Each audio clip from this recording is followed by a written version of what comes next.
it will confirm upon the rights to the patentee. What rights?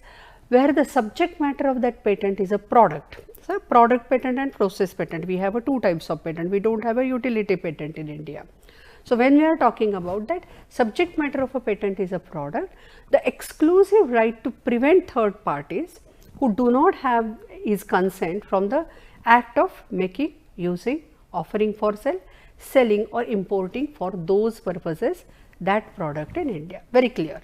So, it is a exclusive right to prevent everybody, that third parties, from doing any of these acts like make, sale, offer to sell, selling, importing, that you are going to prevent actually. So, this right is given to you under section 48A. What B is saying? B is talking about now process.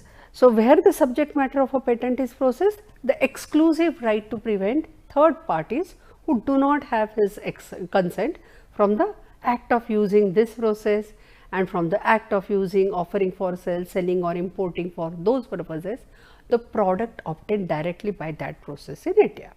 So, A is talking about a product, B is talking about a process, and what you are doing? You are getting a exclusive right against third parties, right? And then the for what? Make, sale, offer to sell,